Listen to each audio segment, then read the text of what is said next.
Hello नमस्कार साथियों, स्वागत है आपके अपने YouTube channel JL Jharkhand live में। दोस्तों, आप सभी लोगों के लिए एक अच्छी खबर है। यहाँ पर जो झारखंड के छात्र हैं, जो नौकरी की तैयारी कर रहे हैं, नौकरी के तलाश में हैं, उनके लिए अच्छी खबर यहाँ पर निकल कर आ रही है कि राज्य सरकार अब यहाँ पर निजी कंपनियों में स्थानीयता को लागू करने के लिए यहाँ पर 75% जो यहाँ पर रिजर्वेशन यहाँ पर आरक्षित करने में जुटी है।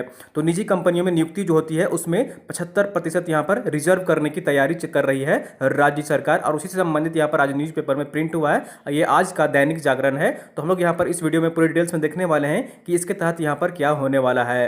तो अगर आप झारखंड लाइव चैनल में अगर नए हैं तो सबसे पहले चैनल को जरूर सब्सक्राइब कर लीजिए दोस्तों, और साथ ही जो बेल आइकन बना हुआ है उसको प्रेस कर लीजिए ताकि आगे का जो भी अपडेट्स अगर वीडियो आएगी नोटिफिकेशन सबसे पहले आपको यहाँ पर मिल जाया करेगी। तो दोस्तों, चैनल को जरूर सब्सक्राइब कर लीजिए और चलिए हम लोग यहाँ पर पूरी डिटेल्स में देखते हैं कि इस न्यूज़पेपर में क्या प्रिंट हुआ है।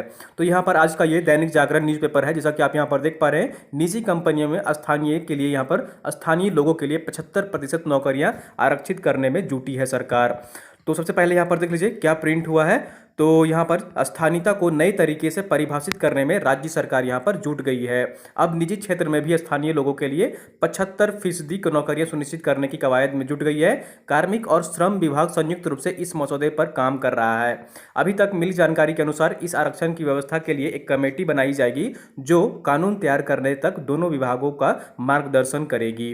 अभी प्राइवेट सेक्टर के लिए आरक्षण की व्यवस्था झारखंड में खुलने वाली नई कंपनियों पर लागू होगी। ठीक है, जो पुरानी कंपनियां हैं उन पर लागू नहीं होंगी, और जो नई नियुक्ति आ गई किसी भी कंपनी में, पुरानी हो या नई, तो उसमें यहाँ पर लागू करने की जो है यहाँ पर साथ साथ तैयारी चल रही है। निजी कंपनियों में आरक्षण की व्यवस्था के लिए बनाई जा रही हाई पावर कमेटी इस मामले के अलावा प्रदेश में लागू जाति आधारित आरक्षण की भी समीक्षा करेगी।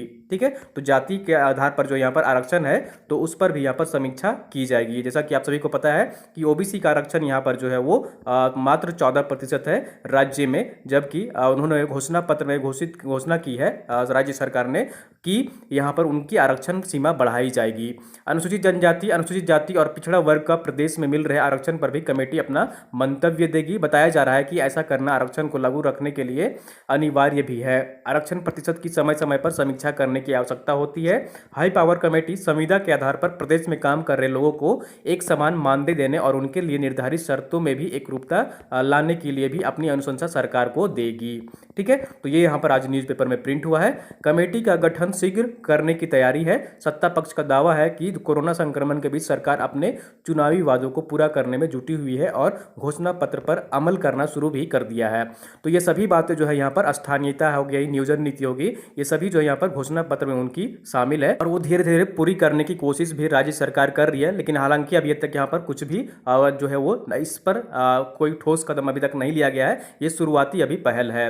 हाई पावर कमेटी के स्वरूप पर कैबिनेट की बैठक में अंतिम फैसला होगा। कार्मिक विभाग के सूत्रों की माने तो इसके लिए कैबिनेट की बैठक अगस्त महीने में ही की जा सकती है। कई वर्षों से पिछड़ा वर्ग के आरक्षण को बढ़ाने के लिए सरकारों पर दबाव है। इतना ही नहीं, विभिन्न कार्यालयों में संविदा पर कार्यरत कर्मियों के लिए अलग अलग मानदेय, अलग अलग सुविधाएं, कार्य से संबंधित शर्तों और अवधि में अंतर को दूर करने की कवायद भी शुरू की गई है। इन सभी मामलों पर अब यह कमेटी सरकार को विस्तृत अनुशंसा भेजेगी। तो एक यहाँ पर अच्छी खबर है, अच्छी पहल भी राज्य सरकार के द्वारा कि जो प्राइवेट कंपनियां होती है उस पर भी आरक्षण लागू किया जाए। ठीक है, तो 75% जो सीटें होंगी वो यहीं के लोग, झारखंड के जो निवासी हैं, क्योंकि कंपनियां झारखंड में आ रही है तो झारखंड के लोगों को यहाँ पर रोजगार मिलनी चाहिए। और इसके लिए एक अच्छी खबर कह सकते हैं आप, अच्छी पहल है यहाँ पर राज्य सरकार द्वारा कि जो वैकेंसी होगी वो यहाँ 75% सीटें जो है वो स्थानीय लोगों के लिए रिजर्व हो। ठीक है, तो आगे आने वाले दिनों में देखना होगा यहाँ पर कि इस पर जो है वो क्या फैसला लिया जाता है और क्या स्टेप यहाँ पर मुख्य भूमिका रहती है राज्य सरकार की, ये देखने वाली होगी। लेकिन ये पहल जो है यहाँ पर राज्य सरकार की प्रशंसनीय है, सराहनीय है। और ऐसा अगर होता है तो यहाँ पर जो छात्र हैं, झारखंड के स्थानीय निवासी हैं, उनको काफ़ी लाभ होगा। ठीक है दोस्तों, तो आगे जो भी अपडेट्स होगा हम यहाँ पर आप तक हर अपडेट्स पहुँचाते रहेंगे। अगर आपको वीडियो पसंद आई तो जरूर लाइक करिए, चैनल को सब्सक्राइब नहीं किए सब्सक्राइब कर लीजिए और वीडियो को आप लोग अपने दोस्तों के साथ अधिक से अधिक शेयर कर दिया करिए ताकि अन्य लोग भी यहाँ पर जुड़ सके और सारी जानकारी पा सकें।